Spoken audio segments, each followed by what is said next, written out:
வணக்கம் நண்பர்களே. விண்மீன் 7 ஒரு வழியாக அனைவரிடமும் விடைபெற்று சென்னை நோக்கி பயணப்பட்டால் கயல்வெளி. திடீர் முடிவால் கயலுக்கு கடைசியில் இருக்க தனது இருக்கையை அருகிலிருந்து விட மாற்றச் சொல்லிவிட்டு ஒரு பெண்மணியின் அருகில் கயல்வெளியை பத்திரமாக அமரச் செய்து பின்னால் சென்று அமர்ந்து கொண்டார் அவள் தாய்மாமன் கதிர்.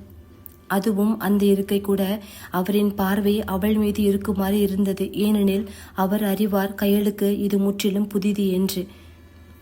இதுதான் அவள் முதல் நீண்ட தூர பயணம். கயலுக்கோ கண்களில் கண்ணீர் முற்றிக்கொண்டு வந்தது. இது என்ன விதமான உணர்வு என்று அவளுக்கே புரியவில்லை. சிறிது நேரத்தில் திருச்சிக்கு சற்று தொலைவிற்கு முன் பேருந்து தேநீர் இடைவெளிக்காக நிற்க அனைவரும் இறங்கி சென்றனர். கயல் என்ன செய்வதென்று விழிக்க, கயல் என்றழைத்தார் அவள் மாமன் கதிர். சொல்லுங்க மாமா என்று உடனே திரும்பி பார்க்க, டீ காஃபி ஏதாவது வேணுமா? அப்புறம் பாத்ரூம் போனா அங்கே பாரு, எல்லா பொம்பளைங்களும் போறாங்கல்ல, போயிட்டு வா கயல் என்றார்.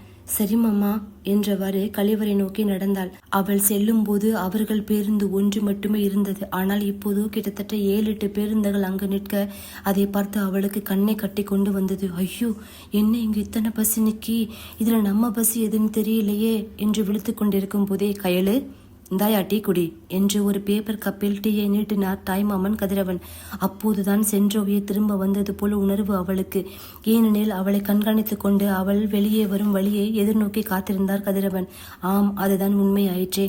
ஒரு பெண்ணுக்கு தாய் தந்தைக்கு அடுத்து அவளுக்கு ஒரு பிரச்சனை என்றால் முதல் நிற்பதும் வருந்துவதும் தாய்மாமன் ஆயிற்றே.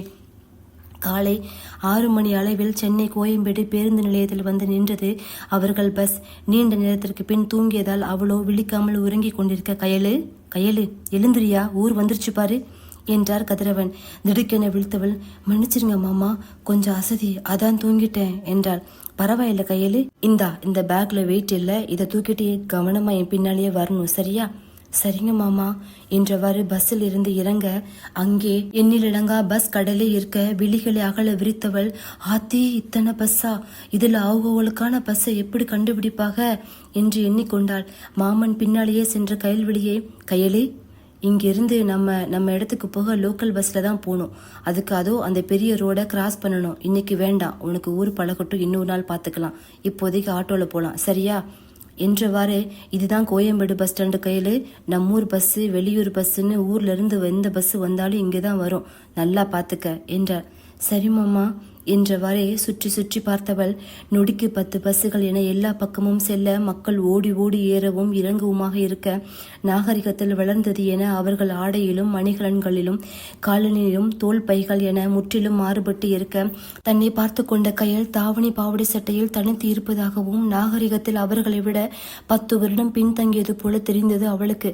அது மட்டுமின்றி குறிப்பாக அவள் வயதையொத்த பெண்கள் லிப்ஸ்டிக், ஐலைனர், மஸ்காரா என்ற ஒப்பனையில் லேயர் கட் செய்து ஃப்ரீ ஹேரிலும் இயர்போனில் தானாக பேசிக்கொண்டும் சில ஆண்களின் நடுவே இடித்துக்கொண்டும் பஸ்ஸில் ஏறும் அவர்கள் நிலையையும் ஒரு சில ஆண் நண்பர்களுடன் அடித்து சிரித்து பேசிக்கொண்டும் பைக்கில் இரு பக்கமும் கால் போட்டுக்கொண்டு பின்னால் அமர்ந்து செல்வதையும் பார்த்தவள் திக்கித்து நின்று விட்டாள்.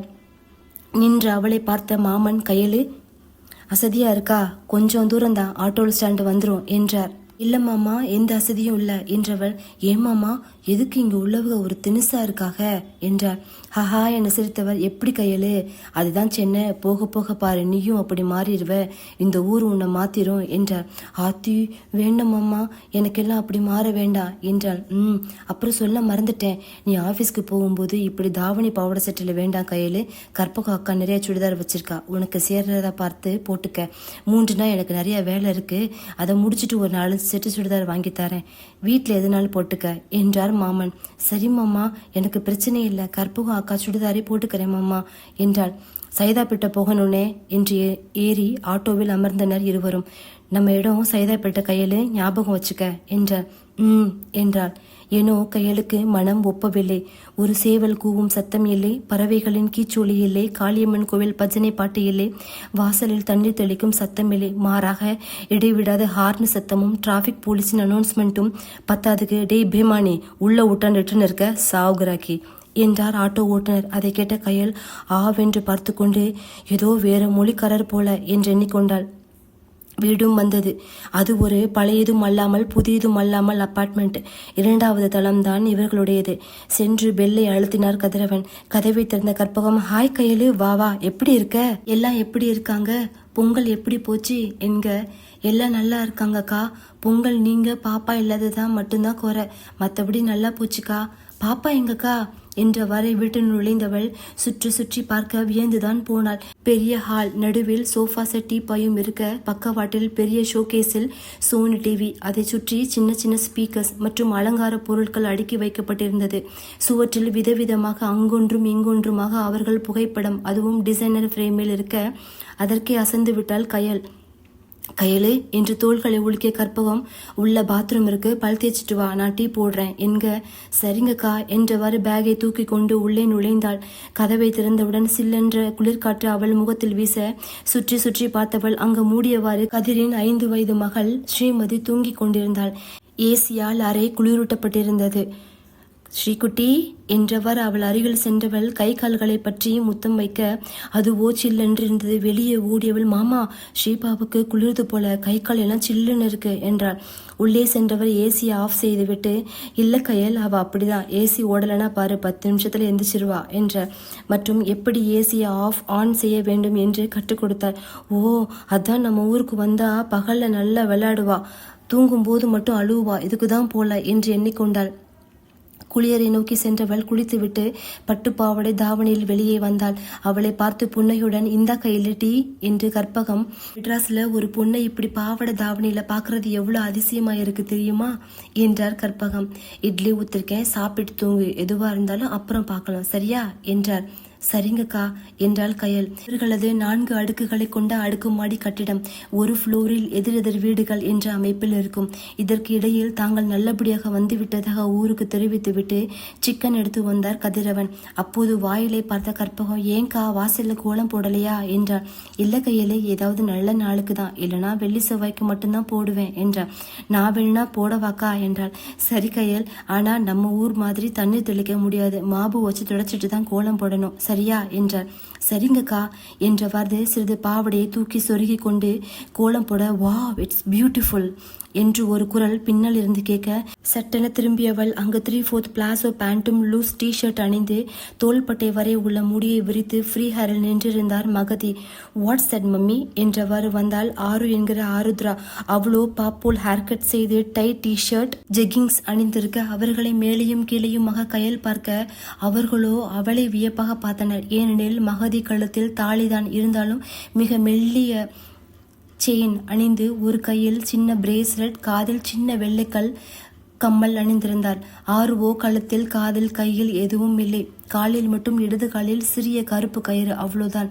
ஆனால் கயலோ காதில் மீடியம் சைஸில் ஜிமிக்கி, கையில் கண்ணாடி வளையல், கழுத்தில் 5 பவுனுக்கு கோதுமை சங்கிலி, காலில் திருமுனைக்கு வந்தால் வீட்டிற்கு கேட்கும் வண்ணம் பெரிய சுற்றி சுற்றி முத்து வைத்த கொலுசு, நெற்றியில் பெரிய பொட்டு வைத்து கண்ணுக்கு மை தீட்டி இருக்க அவர்கள் இருவரும் ஒருவரை ஒருவர் பார்த்து தோள்களை மட்டும் ஏற்றி இறக்கினர். அந்நேரம் கற்பகம் அங்கு வர, வணக்கம் மேடம் என்றார். மகதியை பார்த்து, வணக்கம் கற்பகம், இது என்று கயல்விடியை பார்த்து இழுக்க, இவன் ஹஸ்பண்டோட அக்கா பொண்ணு, ஊர்ல இருந்து வந்திருக்கா, ஆபீஸ்க்கு ஆள் இன்னும் கிடைக்கல, அது வரைக்கும் என்றவர். கயல், இவங்க மகதி மேடம், அது அவங்க பொண்ணு ஆருத்ரா. ஏனோ அவர்களை கண்டு பதற்றத்துடன் கொஞ்சம் பயந்தவாறு வணக்கம் என்றாள் கயல். பதிலுக்கு வணக்கம் என்றவர். ஷீ லுக்ஸ் கார்ஜியஸ், ஓல்டு ஃபிலிம்ல வர ஸ்ரீதேவி போலவே இருக்கா என்றார் மகதி.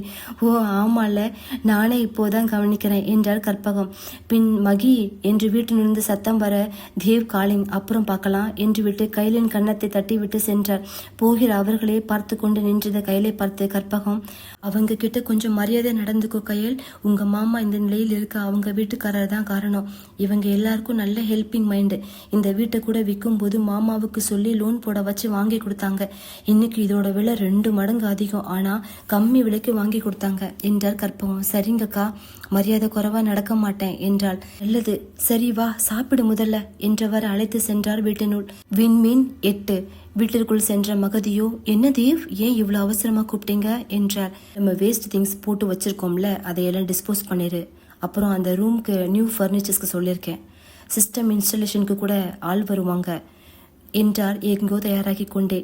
சரிங்க, ஏன் திடீர்னு என்றார் மகதி. நாளைக்கு இங்க துரு வருவான் என்றார். What really? பொய் சொல்லாதீங்க என்றார் மகதி. நான் ஏன் பொய் சொல்ல போறேன்?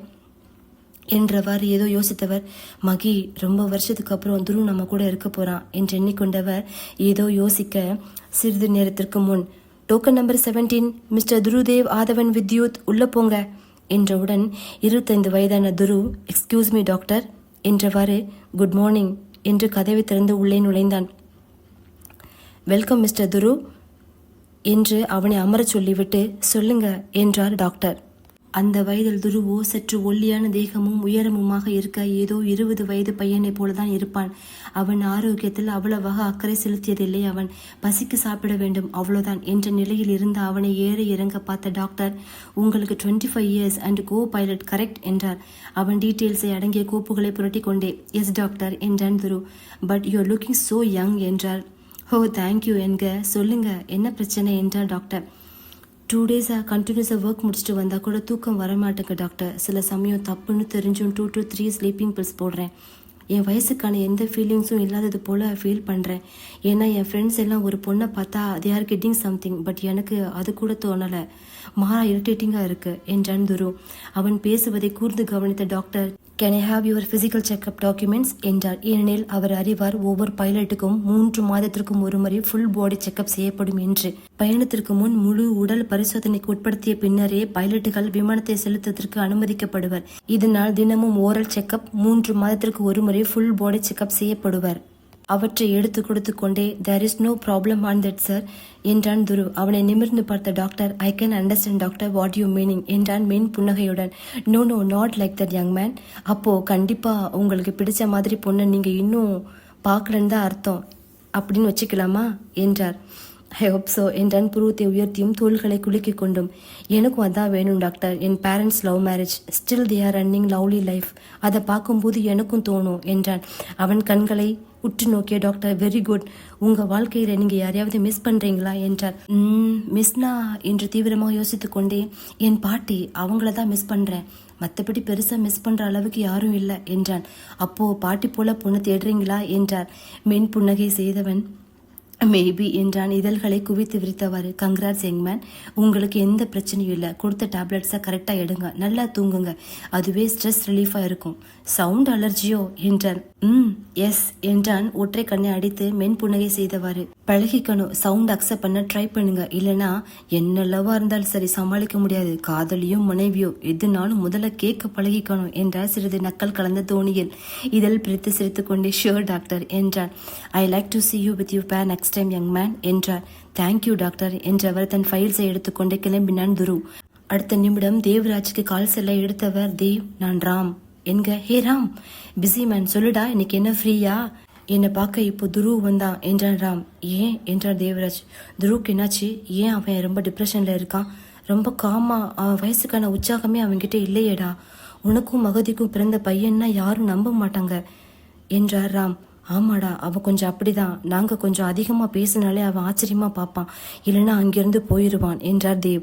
அது மட்டும் இல்லை, கொஞ்சம் பழமவாதின்னு நினைக்கிறேன் இல்லை என்றார் ராம். ஹஹா என சிரித்த தேவ். ஆமாடா, அப்பா கொஞ்சம் பழமவாதி தான். நானும் அண்ணனும் அப்படிதான்.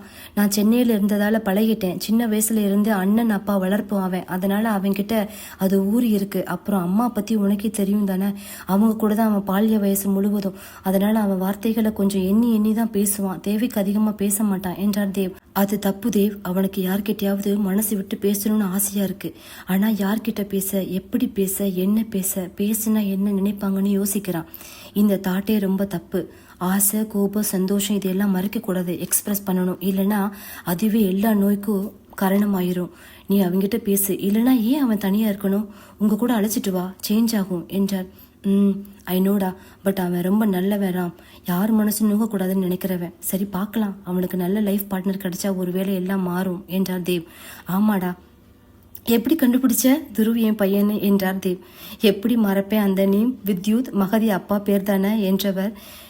எவ்வளோ அடி வாங்கியிருப்போம் அவர்கிட்ட. நம்ம மேக்ஸ் டீச்சர் ஆச்சே. ஆதவன் அப்பா பேர் தானே, அதுவும் நல்லா தெரியும். அம்மா, எனக்கு ஒரு விஷயம் புரியல. ஆரம்பத்தில் உனக்கும் மகதிக்கும் ஆகாதே, அப்புறம் எப்படி லவ் என்றார் ராம். ஹஹா என்று சத்தமாக சிரித்தவர், சைக்காட்டிஸ்ட் உனக்கு தெரியாததா? எப்போவுமே சேவ் வேவ் லென்த்தை விட ஆப்போசிட் வேவ் தான் சீக்கிரம் இருக்கும் என்றார் சிரித்தவாறு. உண்மைதான், துருவுக்கும் உங்கள் லவ் லைஃப் தான் பிடிச்சிருக்கு என்றார் ராம். அட ஏண்டா நீ வேற, ரூம்குள்ள அடி வாங்கிட்டு வெளியே தெரியாத மாதிரி மேனேஜ் பண்றேன், அவனுக்கும் இது சீக்கிரம் புரியும் என்றார் சிரித்துக்கொண்டே. Okay Dev, take care, see you soon என்றவாறு கட் செய்தார் ராம். அதே நேரம் அங்கு கயல்விழியின் ஊரில் அறிவழகி அவர்கள் வீட்டு திண்ணையில் அமர்ந்து காலை தொங்க போட்டு ஆட்டியவாறே வறுத்த வேர்க்கடலையை கசக்கி தோள்களை ஊதிக்கொண்டு சாப்பிட்டு கொண்டே அருகில் இருந்த மரத்தூணில் தலையை சாய்த்து அமர்ந்திருக்க அங்கு வந்தனர் அவள் தொடுப்புகள் மூவரும். அவர்களை கண்டதும் சட்டென எழுந்து அமர்ந்தவள், அடே வாங்கடா வாங்கடா, உங்களை தாண்டா எதிர்பார்த்துட்டு இருந்தேன் என்றார். எது நம்மளையா? என்னடா வரவேற்பெல்லாம் பலமா இருக்கு என்றார் கட்டையன். பார்த்து சூதானமா இருந்துக்குங்கடா, இல்லைன்னா அக்கா தருமுடி வாங்க விட்டுரும், பார்த்துக்கங்க என்றான் கரட்டான். காலையிலிருந்து உங்களை தாண்டா தேடிட்டு இருந்தேன், நம்ம ஊர்ல ஏதாவது விசேஷம் உண்டாடா என்றாள். விசேஷம்னா என்னதுக்கா என்றாள் சுண்டன். ஏதாவது சண்டைக்கிண்ட? அதான பார்த்தேன் என்று நினைத்த கரட்டான். இல்லக்கா என்றான். யாராவது ஓடிக்கிடி போயிருக்காங்களாடா என்றாள். இக்கா, நம்ம ஊர்ல கொல்ல பயலுக வெளியூர்ல வேலைக்கு போயிட்டாங்க, அதனால ஓடி போக இங்க ஆள் இல்லக்கா என்றான் கட்டையன். ஓஹோ, அப்ப யாரையாவது வெளியூர்ல இருந்து இழுத்துட்டு வந்திருக்காங்களாடா என்றாள். ஐயோ என்று தலையில் அடைத்து கொண்டனர் மூவரும். அப்போ அதுவும் இல்லையா? அப்போ டுஸ்டி கிஸ்டின்னு ஏதாவது உண்டாடா என்க. அக்கா உனக்கு என்ன பிரச்சனை என்றான் சுண்டன். ரொம்ப போர் அடிக்குடா, ஊரும் கம்மன் இருக்கு என்றாள். உனக்கு போர் அடிக்கிறதுக்காக ஊருக்குள்ள டுஸ்டி விழணுமாக்கா? இது ஒரு நியாயம் தருமா வேண்டாமா என்றான் கட்டையன். அதுவும் சரிதான், என்னடா ஊருக்குள்ள ஒரு மூமெண்டே காணுமே, ரொம்ப ட்ரையா இருக்கு என்றவளை பார்த்து, ஊரு மூமெண்ட்ல தான் இருக்கு, நீ தான் மூமெண்ட்ல இல்ல, இப்படி சும்மா உட்காந்து வேர்க்கடலை தின்னா அப்படித்தான் யோசிக்க தோணும் என்றான் கரட்டான். சார் என்ன கெசட்டா பிக்சர் உத்தியமா பாக்குறேங்கன்னு நினைப்போ என்றாள். நாங்க பள்ளிக்கூடம் போறோம்ல என்றான் சுண்டான். ஆமா, நானும் ஏதாவது செய்யணும், இல்லைன்னா இந்த மாதிரி தான் வில்லிங்கமா யோசிக்க தோணும் என்று எண்ணியவளை நோக்கி வந்தார் சர்க்கரை கிழவி. அறிவு, இந்த பாரத்தை புள்ள பண்ணி கூடுடி என்றாள். இதுக்கு ஒரு வேலை இல்லை என்றவாறே வாங்கி ஃபார்மை நிரப்ப தொடங்கினாள். ஏண்டி, நான் வரும்போது ஏதோ பேசிட்டு இருந்தீங்களே, அது என்ன என்றார். என்ன பேசணும் என்றாள் அறிவு. ஏதோ யாரோ ஓடி போயிருக்காங்கன்னு. யாரு என்றார். கிழவிக்கு மொப்ப பார்த்தீங்களாடா, சண்டையும் ட்விஸ்டையும் அது காதுக்கு விழுந்துச்சா? அது மட்டும் கேட்டிருக்கு. இப்பவே இப்படி இருக்கே, வயசுல எப்படி இருந்திருக்கோம் கிரிமினல் கிழவி என்றவள். உன் மவனைத்தான் நான் கூட்டிட்டு ஓடலாம்னு இருக்கேன் என்றாள் அறிவு. ஏன் மவனா? நீ ஏண்டி ஓடணும்? நீ மட்டும் ஊன்னு ஒரு வார்த்தை சொல்லி அவனை கட்டி வச்சு உன்னை தலையில தூக்கி வச்சு தாங்க மாட்டேன் என்றார் சர்க்கரை கிழவி. நீ என்ன தலையில தூக்கி வைக்க போறியா? இன்னும் கொஞ்ச நாள 4 பேர் சேர்ந்து உன்னை தலையில வச்சு தூக்கி போற மாதிரி இருந்துட்டு இது என்ன தூக்க போதாம்ல என்றவாறு வீட்டினுள் சென்றாள் அறிவழகி. மறுநாள் தோட்டத்திற்கு சென்று விட்டு வீட்டிற்கு வந்தவளை பார்த்து ரஞ்சிதம், அறிவு, கயல் உன் போன் போட்டுட்டே இருக்காடி, என்னன்னு கேளு என்றார். கயலா என்றவள் உடனே அவளை தொடர்பு கொள்ள, அறிவு என்று கயல் அழைக்க, என்ன புள்ள எப்போ வருவ ஊருக்கு என்றாள் அறிவு சோகமாக. அடியே, நேத்து தானடி மெட்ராஸ்க்கே வந்திருக்கேன், அதுக்குள்ள எப்படி ஊருக்கு வர முடியும்? ஆமா, எல்லாம் எப்படி இருக்காங்க, ஊரு எப்படி இருக்கு என்றாள். எல்லாம் நல்லாதான் இருக்காங்க, ஊரு தான் கொஞ்சம் சரியில்லை கயலு என்றாள். ஏண்டி என்னாச்சு என்க. ஒரு சண்டை இல்லை, ஒரு ரன்னிங் இல்லை, ஒரு டுஸ்டி இல்லை, எல்லாம் அநியாயத்துக்கு நல்லவங்களா இருக்காங்கடி என்றாள் அறிவு. அறிவு சொன்னதை கேட்டு ஹஹா என சத்தமாக சிரித்தவள் சிரித்துக்கொண்டே, நீ இருக்கியே குசும்புடி என்றாள். அப்போது திடீரென எக்ஸ்கியூஸ் மீ என்ற சத்தம் வர சட்டென திரும்பியவள் முன் 2 கைகளிலும் பெரிய ட்ராலி இழுத்து கொண்டு நின்றிருந்தான் துரு. அவனை கண்டதும் எதுவும் புரியாமல் திருதிருவென விழித்து கொண்டு நின்றவளை கண்களை ஒரு புறமாகவும் தலையை அதே பக்கம் சாய்த்து சைகை செய்ய அப்போதுதான் உணர்ந்தாள் அவன் தன்னை தள்ளி நிற்க சொல்கிறான் என்று. ஏனெனில் அவன் நின்று பேசிக்கொண்டிருந்தது முதல் தளத்தில் 2ஆம் தளத்திற்கும் வரும் படிகளின் சந்திப்பில். அங்கு சிறிது இடம் விட்டு பால்கனி போன்ற அமைப்பு இருக்கும். அங்கு நின்றுதான் கயல் அறிவழகியுடன் பேசிக்கொண்டிருந்தாள். அவ்வளோ மன்னிச்சிருங்க என்று வேகமாக நகன்றுவிட அப்போது அவள் கொலுசின் ஒளி ஜல் ஜல் என்று ஒலிக்க செல்லும் அவன் இதழ்களை வளைத்து கொண்டு தோள்களை குலுக்கிக் கொண்டு சென்றான். அவனின் எண்ணம் இந்த காலத்தில் கூட இப்படி பெண்ணா என்று இருக்க. ஏனெனில் இவன் பிறந்தது முதல் தற்போது வரை பழகுவோர்கள் மாடர்ன் கல்ச்சரில் தான். கயல் போன்ற பெண்களை இவன் சினிமாவில் கண்டிருந்தால் கூட அதிசயம்தான்.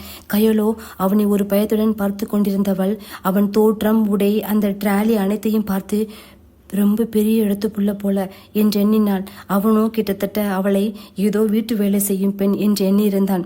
லைன்ல இருந்த அறிவோ, ஏ கயலு கயலு என்று கத்தியவள், சொல்லுடி என்று கயல் கேட்க, என்னடி சத்தம் என்று கேட்க, ஏதோ பெரிய வீட்டு புள்ள போல, அவங்க பெட்டி இழுத்துட்டு போறாங்க, பெட்டியில சக்கரெல்லாம் இருக்குடி என்றால் அதிசயமாக. ஓஹோ, பெட்டியை விடு, ஆள் எப்படி என்க உன்ன என்று கடுப்பாகியவள், அப்புறம் போன் செய்றேன் என்று தொடர்பை துண்டித்தாள். நன்றி, தொடரும்.